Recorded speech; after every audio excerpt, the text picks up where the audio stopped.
ಯಾವಾಗಲೂ ಒಂದು ವಿಷಯವನ್ನು ನೆನಪಿನಲ್ಲಿಡಿ. ದೇವರನ್ನು ಹೊರತುಪಡಿಸಿ ನಿಮ್ಮ ಕಣ್ಣೀರು, ನೋವು ಮತ್ತು ದುಃಖವನ್ನು ಯಾರಿಂದಲೂ ಅರ್ಥ ಮಾಡಿಕೊಳ್ಳಲು ಸಾಧ್ಯವಿಲ್ಲ.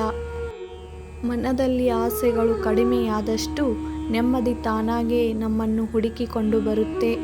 ಒಳ್ಳೆಯವರಾಗಿ ನಟಿಸಿದರೆ ಜನಗಳನ್ನು ನಂಬಿಸಬಹುದಷ್ಟೇ, ಮೇಲೆ ಕೂತು ನೋಡುತ್ತಿರುವ ದೇವರನ್ನಲ್ಲ.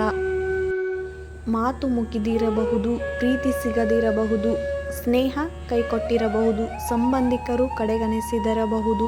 ಆದರೆ ನೆನಪಿಡಿ, ಯಾರಿಲ್ಲದಿದ್ದರೂ ಜೀವನ ಸಾಗೇ ಸಾಗುತ್ತೆ.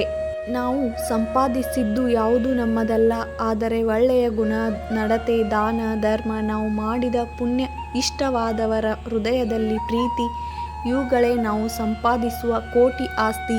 ಹಣದಿಂದ ಎಲ್ಲಿ ಬೇಕಾದರೂ ಸ್ಥಳ ಖರೀದಿಸಬಹುದು, ಆದರೆ ಮತ್ತೊಬ್ಬರ ಹೃದಯದಲ್ಲಿ ಕೊಂಚ ಜಾಗ ಕೂಡ ಖರೀದಿಸಲು ಸಾಧ್ಯವಿಲ್ಲ.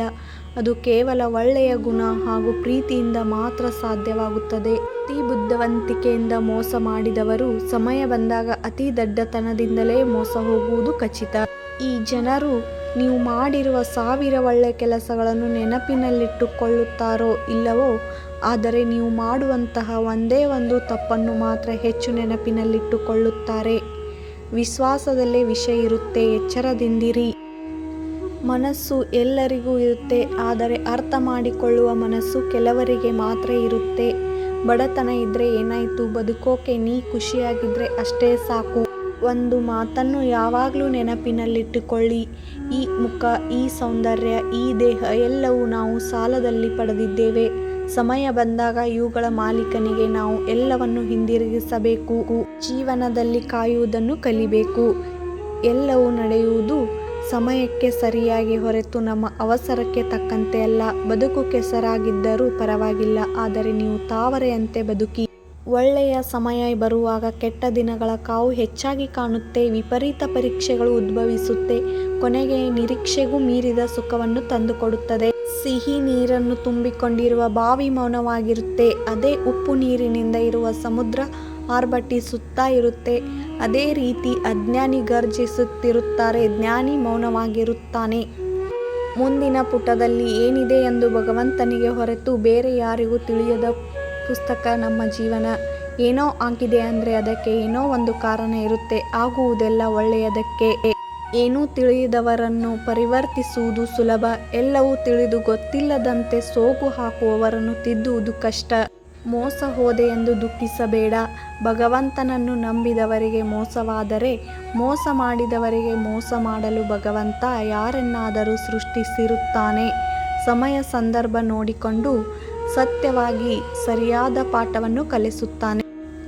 ಅನುಮಾನ ತಪ್ಪಾಗಬಹುದು, ಆದರೆ ಅನುಭವ ತಪ್ಪಾಗಲಾರದು. ಯಾಕೆಂದರೆ ಅನುಮಾನ ಮನಸ್ಸಿನ ಕಲ್ಪನೆ, ಅನುಭವ ಜೀವನದ ಸತ್ಯ ಘಟನೆ. ಮನೆ ಮೇಲೆ ಕಸ ಬರುತ್ತೆ, ಬದುಕು ಅಂದಮೇಲೆ ಕಷ್ಟ ಇರುತ್ತೆ.